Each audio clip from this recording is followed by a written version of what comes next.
नमस्कार दर्शकों, आप सभी का स्वागत है हमारे इस चैनल पर। दोस्तों, पिछले वीडियो में मैंने आपसे वादा किया था कि मैं फाइनेंस को लेकर के एक वीडियो आप लोगों के लिए बनाकर जरूर लाऊंगा, क्योंकि बहुत से लोग इस समय पर फाइनेंशियल पोजीशन को लेकर के बहुत ज्यादा चिंतित हैं, बहुत ज्यादा परेशान हैं। तो ये वीडियो आप सबकी मदद जरूर करेगा।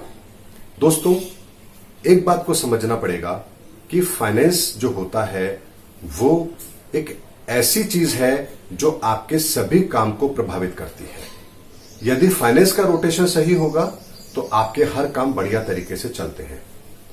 अब बहुत बार ऐसी परिस्थिति आती है कि जब हमें लोगों को जो पैसा देना है उसका अमाउंट कम होता है और हमारे पास जो वेल्थ है या जो स्टॉक है वो कहीं ज्यादा है, लेकिन चिंता इस बात की है कि आगे से पैसा आ नहीं रहा और जिनको देना है उनको हम कैसे दें।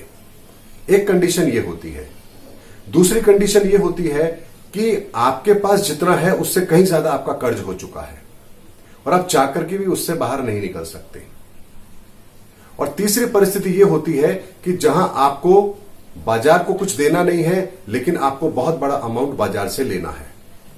ये तीनों ही परिस्थिति व्यक्ति को बड़ी परेशान करती है। अब ऐसे में हमें क्या करना चाहिए? बहुत से लोग ये सोचते हैं कि हम एक बार डेट फ्री हो जाएं, फिर उसके बाद में नए सिरे से सोचेंगे। तो दोस्तों, एक चीज को समझिए, जिंदगी में आप कभी भी ऋण मुक्त नहीं हो सकते हैं। हम जब जन्म लेते हैं तभी से हम पर ऋण होता है। मातृ ऋण, पितृ ऋण, देश का ऋण, समाज का ऋण, बच्चों का ऋण, न जाने कितने ऋण हम पर होते हैं, लेकिन हमने कभी उस पर ध्यान नहीं दिया, क्योंकि वो हमें रीपे करने पड़ेंगे ही पड़ेंगे। ऐसी कोई बाउंडेशन हमारे साथ नहीं है। हालांकि हम उसे रीपे करते हैं, लेकिन कोई बाउंडेशन हमारे ऊपर नहीं है।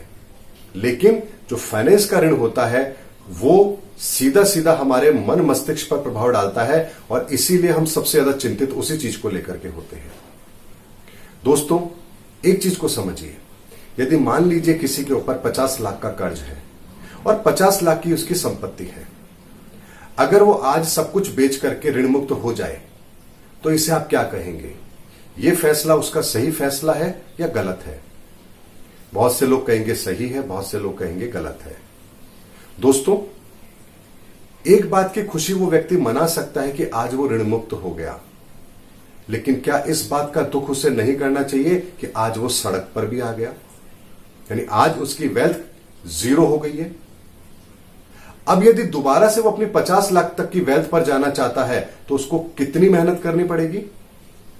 जीरो से वापस 50 लाख तक आने में उसको कितनी मेहनत करनी पड़ेगी? अगर इतना पोटेंशियल उसमें है तो जब 50 लाख की वेल्थ उसके पास है, उससे क्यों नहीं वो 4 या 5 गुना ही आगे बढ़ पाया? अगर आप जीरो से 50 लाख तक आने की कल्पना कर सकते हैं तो 50 लाख से 2 या 5 करोड़ तक जाने की कल्पना आपने क्यों नहीं की? तब आपके मन में यह क्यों ख्याल आया कि मैं ये सब चुका करके ऋण मुक्त हो जाऊं, फिर नए सिरे से सोचूंगा? दोस्तों, ये आत्मघाती कदम होता है। अगर आज की डेट में हिंदुस्तान का सबसे बड़ा बैंक एसबीआई बैंक है, अगर हर क्लाइंट अपना पैसा लेने एक ही समय पर उसके पास पहुंच जाए तो आज की डेट में बैंक दिवालिया हो जाएगा, क्योंकि उसने लॉन्ग टर्म के हिसाब से उन पैसों को बहुत तरीके से चैनलाइज किया हुआ है। एक साथ सभी क्लाइंट्स को उस पैसे की जरूरत नहीं पड़ सकती है। किसी ने एफडी के रूप में, किसी ने सेविंग्स के रूप में, किसी ने कर्ज के रूप में, न जाने किस तरीके से उस पूरे रोटेशन को मेंटेन किया हुआ है। यदि आप उन चीजों को अगर सॉर्ट आउट करने की कोशिश करेंगे तो स्थिति बहुत ही विकराल हो जाएगी, भयानक हो जाएगी। इसके लिए आपको बिल्कुल धैर्य से सोचना चाहिए।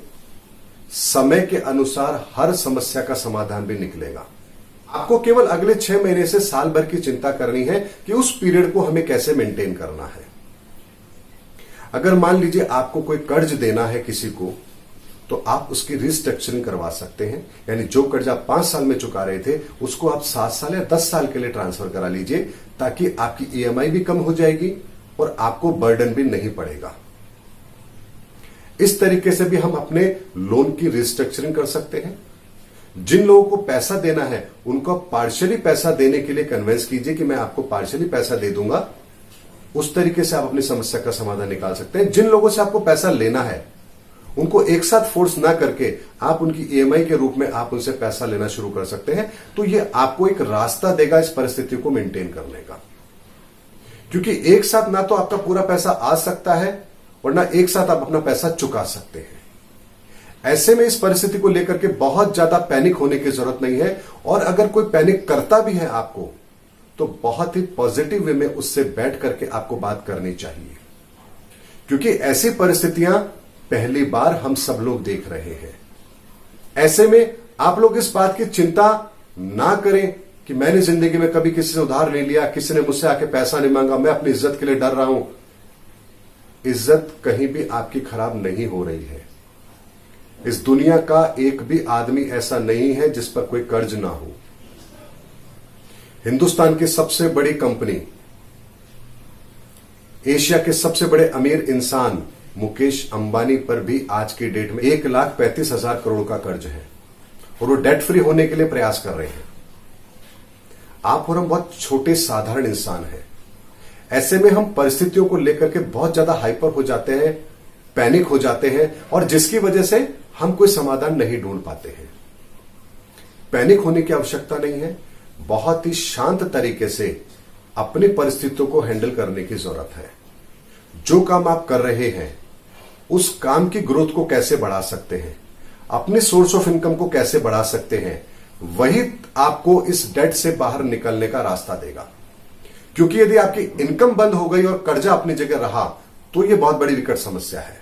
लेकिन यदि आप अपने सोर्स ऑफ इनकम को मेंटेन करने में कामयाब रहे, उसको थोड़ा सा बढ़ाने में कामयाब रहे, तो निश्चित तौर पर आप इस कर्ज के दलदल से भी बाहर जरूर आ जाएंगे। लेकिन यदि आप सिर्फ कर्ज चुकाने पर फोकस कर रहे हैं और अपनी इनकम बढ़ाने पर फोकस नहीं कर रहे हैं, तो यहां पर आपको बहुत बड़े मुसीबत का सामना फिर करना पड़ेगा। एक छोटे से एग्जांपल से हम समझते हैं। मान लीजिए कि हमारे गली मोहल्ले के अंदर, शहर के अंदर कुछ किराना वाले हैं। अब ट्रेडिशनल तरीके से वो काम करते आ रहे हैं, लेकिन इस कोरोना की वजह से जो परिस्थिति चेंज हुई है, अगर वो अपने ही बिजनेस के अंदर थोड़ी सी नई टेक्नोलॉजी को इन्वॉल्व करें तो उनको रिजल्ट्स बहुत ज्यादा बेहतर मिल सकते हैं। कैसे? जो भी उनके रेगुलर कस्टमर्स हैं, यदि उनको वो व्हाट्सएप पर ऐड करें और उन्हें एक फैसिलिटी दें कि वो व्हाट्सएप के थ्रू हमें ऑर्डर करें, आप उनका ऑर्डर पैक करें और या तो होम डिलीवरी उनको दे दें, या वो एक निश्चित समय पर जब आप उनको मैसेज करें वो आकर के अपनी डिलीवरी लेकर जा सकते हैं।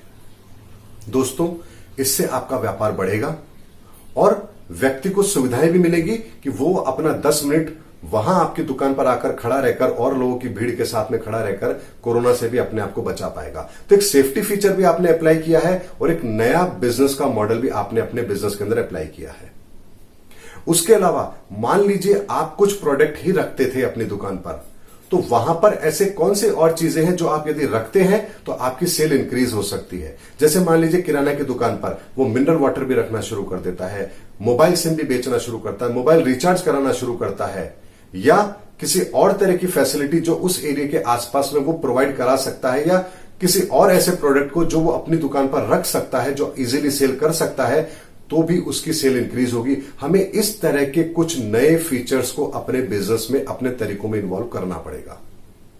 फोकस आपका अपने बिजनेस को बढ़ाने पर होना चाहिए, अपने काम को बढ़ाने पर होना चाहिए। जो नौकरी पेशा लोग हैं उनको अपने सोर्स ऑफ इनकम बढ़ाने पर विचार करना चाहिए, कोई पार्ट टाइम बिजनेस पर विचार करना चाहिए, पार्ट टाइम इनकम पर विचार करना चाहिए, अपने फैमिली मेंबर्स की स्ट्रेंथ को भी अपने काम के अंदर इन्वॉल्व करना चाहिए। इस तरह के कुछ अगर छोटे छोटे हम यहां पर परिवर्तन करेंगे तो हम अपनी इनकम को बढ़ाने में कामयाब होंगे, और यदि इनकम बढ़ा लेंगे तो कर्ज फिर हम आराम से चुका सकते हैं। लेकिन सिर्फ कर्ज को लेकर चिंता करेंगे और इनकम को भूल जाएंगे तो दोस्तों परिस्थितियां विकट जरूर होती हैं। उम्मीद करता हूं मैं लॉजिकली आपको एक बात समझाने में कामयाब रहा हूं कि आप कर्ज को लेकर के इतने ज्यादा चिंतित मत होइए। मुझे बहुत पीड़ा होती है जब कोई मुझे अपनी कुंडली दिखाता है और अपने कर्ज के बारे में अपनी समस्याएं मुझे बताता है। मुझे बहुत पीड़ा होती है और मुझे लगता है कि मैं किसी तरह से इस व्यक्ति को सही गाइडेंस देकर इस कर्ज से मुक्त करवा पाऊं। लेकिन दोस्तों, मैं आपको सलाह दे सकता हूं, उसको अप्लाई करना, उस पर चलना, यह आपका काम है। मैं हर व्यक्ति को उसकी कुंडली के आधार पर, उसकी परिस्थिति के आधार पर सही गाइडेंस देने की कोशिश करता हूं, ईमानदारी से करता हूं, और आगे भी करता रहूंगा।